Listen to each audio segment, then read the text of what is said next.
In the annals of British crime, few names evoke the kind of cold dread as Dr. Harold Shipman. A hard thing to go through, having a loved one dug up. Better known as Doc, death. While the UK has seen its share of notorious killers, none match the chilling legacy of a man sworn to heal, but who chose instead to kill. I'm very conscious of coming across real evil. There's real evil here. Shipman wasn't the shadowy figure lurking in dark alleys. He was the trusted family doctor, the kindly GP with a soft voice and a reassuring smile, and behind that facade, he became Britain's most prolific serial killer. Today, we dive into the terrifying case of Harold Shipman. Never at the beginning of the investigation did I ever envisage that I'd be dealing with not only one murder investigation, but a number of murder investigations. The man who betrayed an entire profession and left a permanent scar on the nation. His story isn't just about the shocking number of victims. It's about how power, trust, and arrogance combine to create a monster hiding in plain sight. Killed my father on Christmas Eve. Harold Frederick Shipman was born in 1946 in Nottingham, England. Raised in a strict working-class family, young Harold was reportedly his mother's favorite. His mother, Vera, suffered from a terminal illness, and Harold witnessed firsthand how morphine eased her pain. We used to joke about it When she died, a teenage Harold was devastated. But some now believe this experience planted dark seeds in his mind. The boy who had seen death up close would one day wield it as his personal weapon. She said, she's always down there, and I bet he's got fed up with her and bumped her off. Shipman seemed like a success story. He attended medical school at Leeds School of Medicine and qualified as a doctor in 1970. On the surface, he was a respectable man with a loving wife, children, and a thriving career. An answer to that question, the only person that knows is not talking to us. But behind that polished exterior lay a man harboring dark impulses, early red flags, and the addiction that fueled suspicion. Not long into his career, Shipman raised eyebrows. In 1975, while working at a practice in Todmorden, Yorkshire, he was caught forging prescriptions for large amounts of pethidine, a powerful opioid. He was fined and entered a drug rehab program. Shockingly, the medical board allowed him to continue practicing after a brief suspension. This was the first warning sign, a doctor willing to abuse drugs and falsify documents. But no one imagined the depths of his deception. Rather than end his career, this incident seemed to embolden Shipman. If he could escape serious consequences once, what else could he get away with? Mr. Shipman eventually settled in Hyde, a small town near Manchester. There, he cultivated the image of a devoted community doctor. He made house calls, treated generations of families, and was seen as the epitome of professionalism. Patients adored him. They trusted him with their lives. But what Hyde didn't know was that beneath this carefully crafted image, Shipman was methodically ending the lives of his elderly patients, one injection at a time. He chose his victims carefully, mostly older women, many of them alone or vulnerable.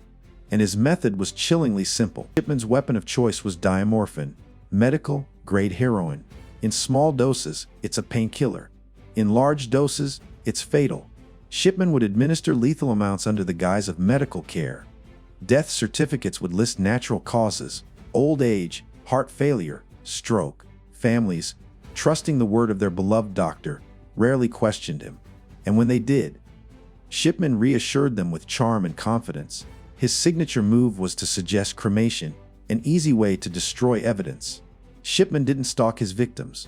He visited their homes, walked through their front doors, and left quietly after delivering death with a needle.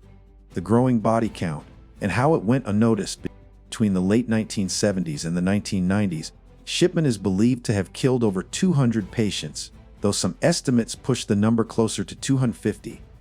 Yet astonishingly, no one in authority noticed the pattern. Why? Because Shipman operated within a bubble of trust. Deaths among the elderly weren't uncommon, and a doctor's word was rarely questioned. Plus, Shipman was careful.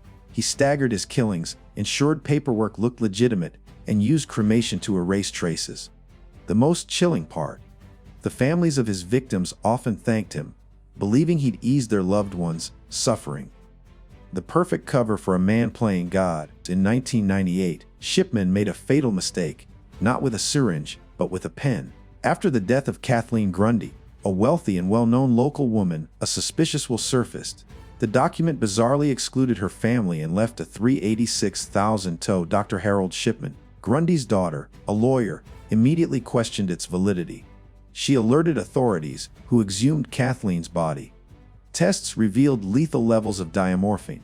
The forged will cracked open the facade, and suddenly, all eyes were on Shipman. The man once seen as a community hero was now a prime suspect in a murder investigation. As detectives dug deeper, a horrifying pattern emerged.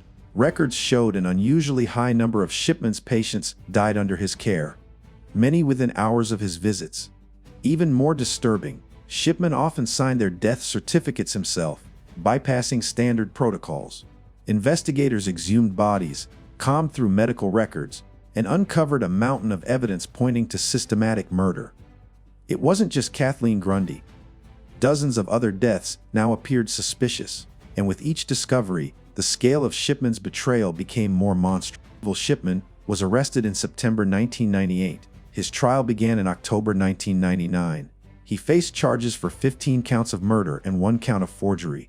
Throughout the proceedings, Shipman maintained an eerie calm. No remorse, no emotion. He pled not guilty, even as overwhelming evidence stacked against him. Witnesses described his cold demeanor and lack of empathy. In January 2000, Harold Shipman was found guilty on all counts and sentenced to life imprisonment. The judge recommended he never be released, but even this didn't seem to crack Shipman's icy composure. The suicide that denied justice on January 13, 2004, one day before his 58th birthday, Shipman was found dead in his prison cell, hanging from a bedsheet. His suicide enraged families of his victims. Many felt robbed of the chance to see him live out his punishment behind bars. Some speculated he killed himself to protect his pension for his wife. Others believed it was a final act of control, the last way Shipman could decide his fate. Whatever the reason, his death closed the chapter on a trial, but not on the wounds he left behind. Shipman's crimes shook Britain's medical establishment to its core. How could a single doctor kill so many and escape detection for decades? The fallout led to sweeping reforms in the medical field. The Shipman Inquiry, led by Dame Janet Smith, exposed systemic failures in monitoring doctors and issuing death certificates. It recommended stricter regulations, better oversight, and more accountability for medical professionals. Shipman didn't just change the lives of his victims, he changed the very way Britain oversees its healthcare system. His legacy is a dark reminder that even those we trust the most can betray us in the worst possible way. The chilling psychological profile. Experts have long debated what drove Harold Shipman. Was it a God complex? A deep-seated resentment of the elderly? Some believe he relished the power of controlling life and death. Others suggest he viewed killing as a twisted form of mercy. But perhaps the most terrifying answer is the simplest. Shipman killed because he could. The opportunity was there. The trust was there. And once he crossed the line, he never looked back. He didn't need a complex motive. He had absolute power and absolute confidence that no one would stop him. Harold Shipman wasn't a monster in the traditional sense. He was worse. A trusted healer who used his position to kill. His story is a chilling lesson in power, deception, and unchecked authority.